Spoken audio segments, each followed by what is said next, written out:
What's up? I'm Jamie Gilmore. And I'm Eddie Rocker. And we're back again. We still haven't came up with a name yet, but we working on the name right now for this podcast. But today we have a special Father's Day edition. We have some special guests here. We got Mr. Jamie Gilmore, some may know him as Pastor G. We got Jyron Papa Gilmore over here. You know, Mr. Tennessee Tech right here. So Tennessee Takeover coming up in a couple months. So we're back again. You know, this episode will be a Father's Day edition.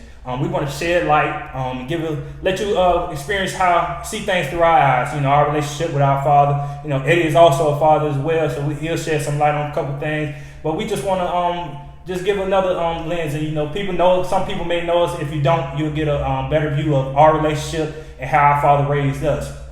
So, you know, how y'all feeling today? I'm good. It's a blessing, as they say. I'm Jamie Gilmore, also Pastor Jamie Gilmore. It's just a blessing to be able to share this experience, loving what you all are doing. It's always great to see your children do great things, bigger and better things. And it should be the prayers of any father that his children do better things than what he does. So I'm elated today. I'm having a good time. I'm blessed. I'm happy to be on the show with my brothers, shed light on you guys about our relationship with our father, and let you guys just get to know a little bit more about us.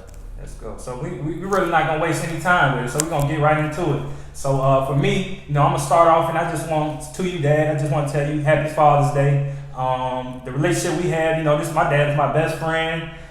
You know him, like you say, you know him as Pastor G, but I know him as Pops, Killer. You know, I have a couple names, but my dad is my best friend. You know, there's nothing that I don't share with my dad. Our relationship, it's like any relationship, you know, anyone you have with your best friend, you know, and it was a point in time our relationship probably wasn't like that. When it took me to get in high school, and I figured out, you know, when you're young, you don't know, you know, why your parents, you know, do some things they do, or, you know, don't give you the extra, let you do the things you think you should be able to do. But as I got older, I figured that out. And ever since then, once I figured that out, me and my father been best friends. So I just want to say thank you to you, Pops, for everything you've done for me, everything you've done for our brothers. You know, you went over and beyond to show what a father is. You know, I don't even, you know, some people talk about experience or them not having their dad in your life, and I can't even relate to that. So ever since the beginning, you know, you've been a great father, and I appreciate you for that. So, you know, they can talk about their experience as well. I would like to say Happy Father's Day also, and just thank you for being sometimes hard on me. I might not understand, but at the end of the day, I know it's all for the best, and I appreciate you for that. And just being in my life, a lot of my friends or people I know, they might not have that in their life. So that's a big thing for me, guiding me to my success, and just being there, having a father in my life. Yeah, for me, you know, the oldest one, always I told Jamie this morning, hey, he was my pops before y'all anyway. So, you know, I'm definitely blessed to have him in my life, you know, teaching the guidance, showing me the way, showing us the way, you know, to raising us up to be the best man that we can be for ourselves, and for, you know, for my family as well, for my kids. So I definitely want to thank you for being a great father in my life as well. And Ed is also a father, so Happy Father's Day to you too. Appreciate it. So we definitely don't want to leave him out. He might feel some type of way about that. So Happy Father's Day to you too, bro. It's a blessing to be able to see you, you know, as you guide your kids through your journey, and see you grow as a dad as well. And you know, thank you for your kids, bro. Definitely Happy Father's Day. So all right, so we ain't gonna waste no more time. You know, let's get right into it. So, Dad, how did you do it? Like, how did you get to this point? Having 3 successful young black children, going off 2 already went to school, got master's degrees, and you got 1 going off. Your youngest going off this year, going to college. And I'm sure some people want to know, like, how did you do it? A lot of people have good parents, but their child, you know, that person still doesn't make it, you know, till the heights that we have. And people make, you know, they want to know, how did you do it? And as well, how do you feel? I'm, like I say, I feel blessed to have you all. It's truly a blessing. Knowing that we come from a household of faith, I have to give credit to God for the blessing that is being matured within you all, and the evolution that is taking place for you guys within your lives, what you're doing in the community and education, all of those aspects of your life. I have to give most of the credit to God. You know, I would like to think that I had a big part in it, but I can't take all of the credit. Also, I have to give credit to the strong woman in your mother, Sister Romita Gilmore, Lady G. She's had a big part in that, and so we formed a team with the help of God, and all of those things took place. For most people that do not know us personally, we started off very young. So during the time when I met your mother, she already had Eddie. So when she became my girlfriend, and as our relationship grew, Eddie became my son. So before I knew it. You know, he couldn't even say my name. He said something funny like Jane or something like that. But one day I just noticed he was calling me Dad. And so I was like, wow. And so I embraced that. And he was, although he wasn't my biological son, and although I didn't, help make him per se, he became the first son, the first love that I had, the apple of my eye as a father. And then if you think about it, like I said, from a very, very young age, when your mother and I were graduating, she was pregnant with Jamie. So here we are at the age of 18 or just under 18, and now we have a family of 2. So just almost immediately after graduation, we moved in together. So it's been a roller coaster ride there, but I thank God for every experience. And one thing I can say is that, we never missed a meal. Our lights were never cut off, and that's all by the grace of God. So it took some teamwork from your mother and I, but also the help of God in it also. I got I think so a question that I have for you, Pops, is where, like, the younger generation, a lot of them, where you just stated where you came into my life, again, as me not being your biological son, but you were able to take that role. So, what was it that what gave you that mentality, or what how were you so mature at that young age in order to be able to take on a responsibility like that? Well, I think from my personal experience, growing up, my mother and father, they weren't in the same household. So at one point in my life, I had a stepmother and I had a stepfather. And I knew how it felt to be in a household with a man figure and a woman figure, but not feel completely as if you're the child of both those individuals. So you're in the same household. There was no way that I would make any child feel that they're not wanted, that there's something different about them. So I always embraced the father, and we've never used the term of stepson, stepfather. We've never used that. It's always been my son, that's my dad. And that's the kind of relationship that we have. I believe that's what God is pleased with. So as I did that, a lot of my experience was based on how I felt as a child. So and to completely love your mother, I had to completely love you because you were a great part of her. And so I think that's what has gotten us through the years, that because we've embraced each other, we've loved each other far beyond that which is everybody else looked. And so even when we talk to other people, there are a lot of people that this is going to be the first time that they hear that you're not my biological son, because they just don't know. Right. They just don't know that. So that's what made it. That's allowed us to grow together, and that's where we are. And that's kind of but that's kind of crazy to me though, because growing up, it never dawned upon me that Eddie got another dad. You know what I mean? Right. As we grew up, and even then, I remember when we got older, and I used to go over Eddie's granddad's house, but it's still at that point, like, it never still dawned upon me that Eddie had another dad, and things. I guess that speaks volumes to you as well, because even in our household, you never treated us any differently.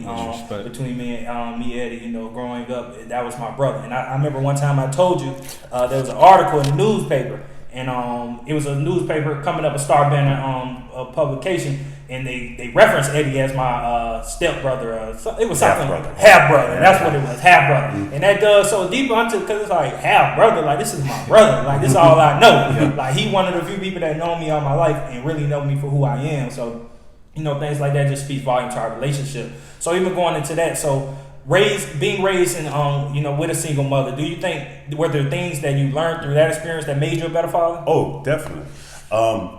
There were times, although my dad was him and I had a relationship all the time I was growing up, he wasn't in the household. So the burden of everything was placed on my mother as far as my everyday life. So whatever I went through, whatever my trials, my tribulations, my successes, my failure, my mom had to be there to take care of that. So as I grew up, as I went through my experiences, there were times where although she was completely there, she was completely engaged, there were certain things that I needed from a man's perspective, and she just couldn't supply that because she's not a woman, so or she's not a man.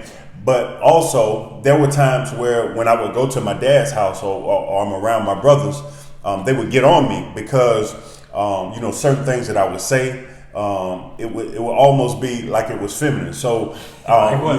Like what? yeah. I mean, like it was like the way that I would react to stuff. Like if they say, well, there's a girl over there. What you think? And I start laughing and keep stuff like that. And then you acting like a little girl. So that's where you got that from. Yeah. I learned a lot when I would go to my dad's and I'm around my brothers and my brothers, although we weren't raised in the same house, those guys were also like father figures to me at certain times in my life. So, no matter what, even though it may seem that I have certain things going on that they don't, those will always be my big brothers, because they'll always have a certain place in my eye that I look to them for certain things, and I'll never step out of that. There's a certain reverence that I have for them. I'll never step out of that because they helped shape them over me too, along with my dad. So, and then as I grew and as I began to understand the dynamics, even when I would go back to my mom, I would have to set up certain barriers with my mom because now I'm becoming a young man and I'm not going to allow certain things, certain influences that she have to be, imprinted upon me. So, but as I could say, as being raised in a household with just a single mom, one of the things that I always remember was there were certain things that I felt as a child when my father wasn't there or he wasn't able to be there, and for me, I said I would never make my children feel that way. Whether it was not being able to be at a football game or missing graduation, whatever those things were, I said my children would never experience that. And even with your mother and I mean, times were hard.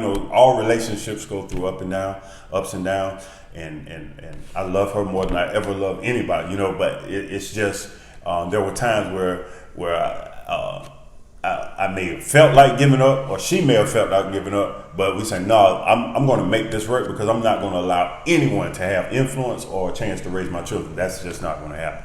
So, you learn from good things, and sometimes people will teach you what to do, but then there are other times they'll teach you what not to do.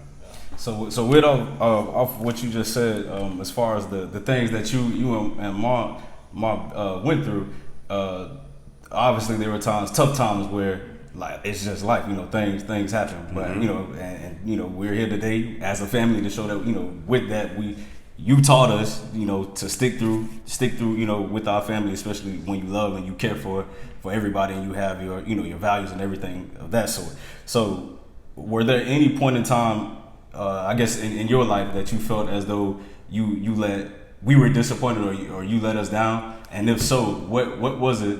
How did you mend that, I guess, the feeling of those emotions between you as a father and us as your kids? Oh, definitely. There were times in our lives, you guys were young, and I know I let you down because I let your mother down. But during those times, you just have to man up and own it. So once you disappointed somebody, you just got to own it. And once you own it, you got to do whatever you can to correct it. So transparency is key.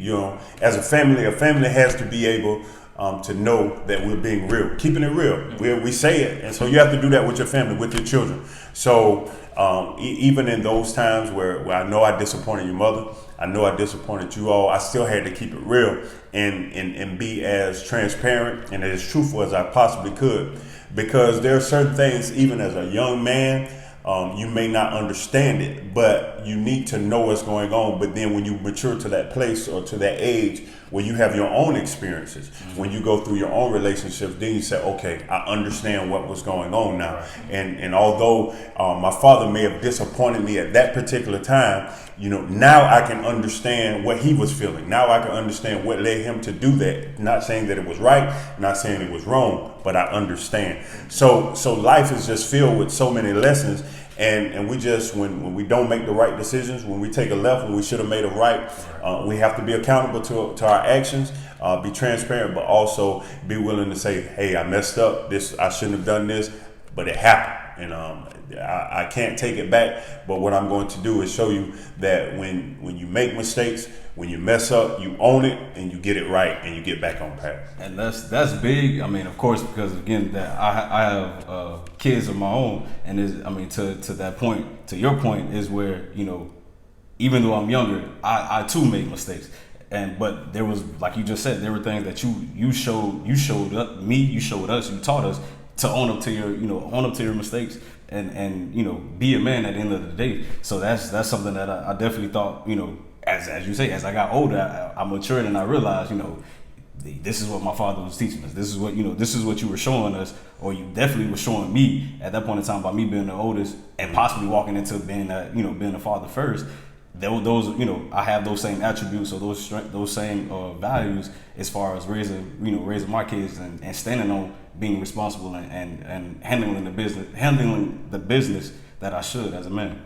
Yeah. So you made a good point. Like, you never really missed the game. Like, when we were kids, like, he really, that wasn't just nobody just talking. Like, when it come to I remember one game, like a basketball game, my dad missed, and I scored like 18 points. It was like, cause he used to put pressure in our games. He used to have pressure, like you'll feel it. And I had them score 18. I'll never forget. That's when I had a coach. I forget his name, but one of my coaches was like, man, your dad don't need to come to none of the games. Something like that. Had scored 18 points.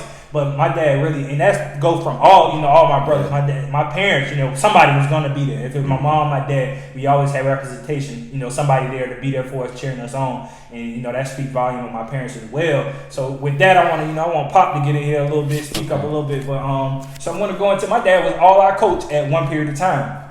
And so I just want to talk about that experience. So just having your dad as your coach. So, you can start the conversation off, Pop. Just how you feel having your dad as your coach, and how was that experience for you? It's a good thing, and at times you might feel it might be a bad thing, but it's never really a bad that can come out of that, because a coach can get on to you. All right, you gonna knock it off, you gonna do us right. But when your dad get on to you, that's gonna hit you differently.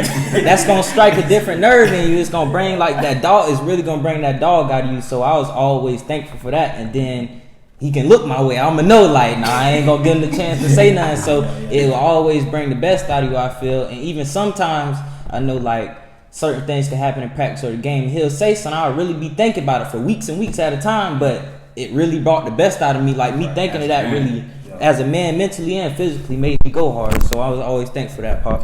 There was I remember Pop Warner.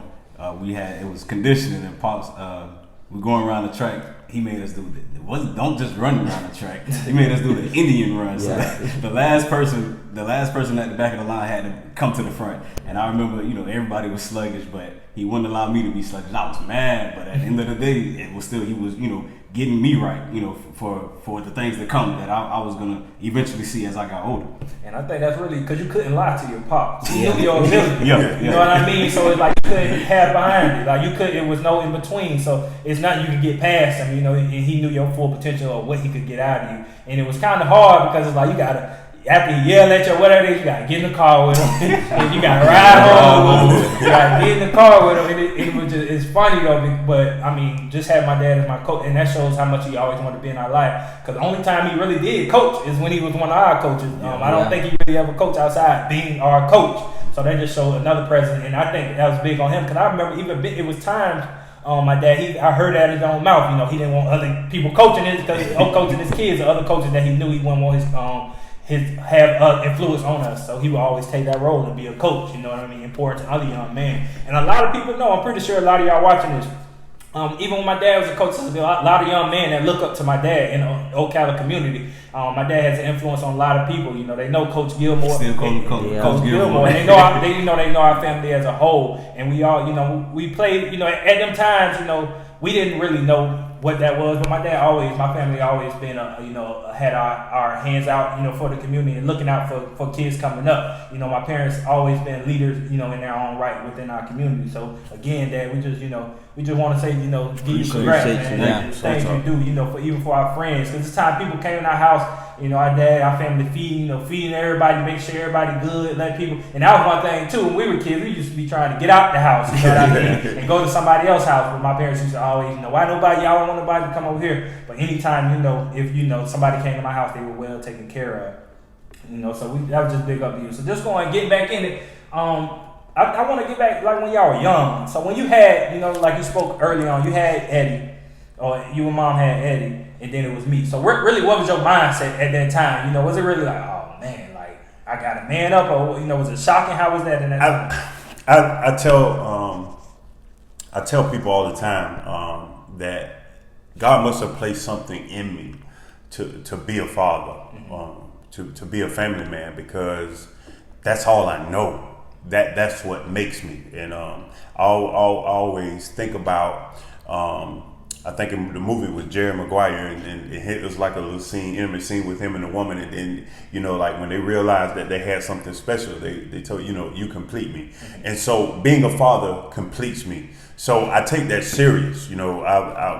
Even from such a young age, like I say, I was 18 years old, right out of the house. I had no idea how to take care of a household, but I knew that there was something embedded in me. If there's one thing that my father did teach me, was that nothing comes before your children. He will always tell you, no one comes before your children. And I took that to heart, and that was always imprinted within me, and I practiced that. So when it came to being at practice, if I wasn't coaching or running over to one of you guys' practice and then leaving and going to another practice, I did that because nothing was going to come before you all. So a lot of times where I would leave work and show up to your events in work clothes, because I had to let you all know that I'm going to be there no matter what. Right. And so all of these things, you just have to embrace that. And like you say, even as a young family, I remember we were in a 1-bedroom apartment, and when you were born, you and Eddie were sleeping in the crib together. And so I remember those times, and those were times that we could look back on and just thank God for what He brought through. There were times when you wake up at night and cry, and Eddie would wake up and grab a pacifier and stick it in your mouth, and that's what family was all. It hasn't always been easy, but we've all just embraced familyhood and just loved each other through the tough times, and when we think about where we are now, it's just amazing. So it seems like it was always something embedded. It's like this has been my purpose, to bring forth a new generation of great young men into society, into this state, to this nation, even this nation. And every time you guys, so that's why even now I take the attitude, I don't try to take away from what you do. I don't try to take credit for what you do, because when you all are successful, I'm successful. So I just, all I try to do is just make sure that you all have what you need, and try to help in whatever way I can. So and all of that, because one of the things I wanted to know, like, what as a father, what makes you happiest? Being that father, when you view your kids, the things that we do, what makes you happiest? Everything. Of course, I can say, when you guys graduated, I can look at all of those things. Seeing you guys successful on a Friday night. Everybody, I would be, whether in the stands or on the sideline as a coach, and then everybody would, I'll be there, everybody rah jumping around. I'm just sitting there looking, I'm elated on the inside, and they're like, what, you act like, no emotion. And I'm like, man, they're supposed to do that. Yeah. I know that, and as a matter of fact, they should be doing more of it. You know what I'm saying? And so in my mind, well, if you gave him the ball earlier, he would have did it earlier. So I know, I seen the hard work, I seen the preparation. So I knew what you guys were capable of. So all of those things make me happy. But for me, what really makes me happy is seeing that you all are happy about what came out of your hard work. So I always remember when and I'm not saying that I'm not a big tough guy that I don't cry, but like just seeing when you guys ran out on that football, the first time on the college football field, tears came to my eyes because I knew you put all the hard work into it. So it's just so many things, And off of that, just being that, where you say people may have seen you as like, not having the emotions. I can remember Bishop Moore, was it my 10th grade year? Mm-hmm. We found out that the starting running back, I was second string, the starting running back at that point, he had went down. Right before the game, they pretty much announced that he wasn't going to play, which made, I had to step up at that point. But if nothing more, I remember just your face at the fence, like you just look so serious. but that just let me know, based off what you're saying now, that just let me know, like at the end of the day, you knew that I was ready. Right. Touching back on last week when we were talking about self-assessing, there was just certain things that went on in the backyard, that went on at our house, that prepared us for the things that were to come. And just off that game that day, had a great game, but I'll never forget in the back of my mind, my father was there.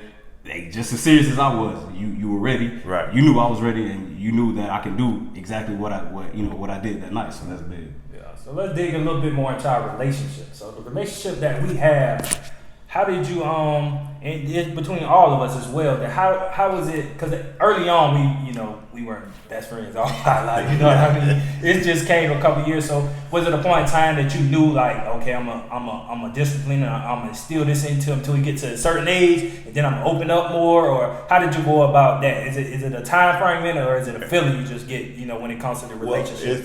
Well, it's a maturity thing because, like you say, all of us are best friends. Mm-hmm. But that doesn't take away from the respect that the relationship warrants. So even though we're best friends, when we talk, it's yes or no, sir. Yeah. Even though we're best friends, when we you still, can I do this? I'm going to ask. I'm going to give you the respect that you. And even with you all, there are times that although you're adults now, there are times as a father that I may have to say, okay, let's don't do it this way. Right.